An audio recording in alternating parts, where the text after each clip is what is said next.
আসসালামু আলাইকুম প্রিয় ভিউয়ার্স। আজকে আমরা যে ড্রাইভিং প্রশিক্ষণ দিচ্ছি প্রবাসী কল্যাণ মন্ত্রণালয় থেকে আমাদের যে প্রবাসী ভাইদেরকে দক্ষতা অর্জন করার জন্য যে প্রশিক্ষণটা চলছে, সেই প্রশিক্ষণ আমাদের এখানে বিগত 5 দিন আমরা ব্যবহারিক প্রশিক্ষণ দিয়েছি। আজকে ষষ্ঠ দিন।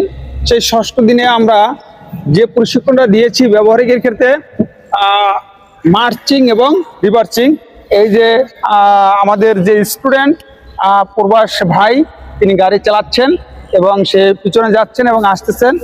সে গাড়িটি নিয়ে সামনে আসুক, তারপরে আমরা তার কাছ থেকে তার কিছু মতামত জানবো। আর আপনারা যারা আছেন অবশ্যই আমাদের সাথে থাকবেন। হ্যাঁ, সামনে আসেন, আর পিছনে যায়েন না ওস্তাদ। হ্যাঁ, সামনে আসেন। এই ছাত্র হলো প্রবাসী কল্যাণ মন্ত্রণালয়ের ছাত্র।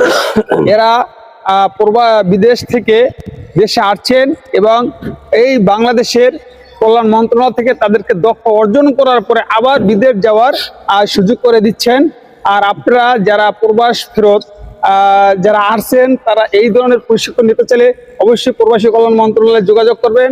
আর আমাদের ঠিকানা হলো বিআরটিসি প্রশিক্ষণ কেন্দ্র, চট্টগ্রাম, বাইজিদ বোস্তামি। আসুন। আচ্ছা ওস্তাদ, জি ওস্তাদ, আপনার একটু মতামতটা আমরা একটু দর্শক জানতে চাই। আপনার মতামতটা কি, আর আপনি ড্রাইভিং শেখার উদ্দেশ্য কি এবং কোথা থেকে আপনি ড্রাইভিংটা শিখতে আসছেন?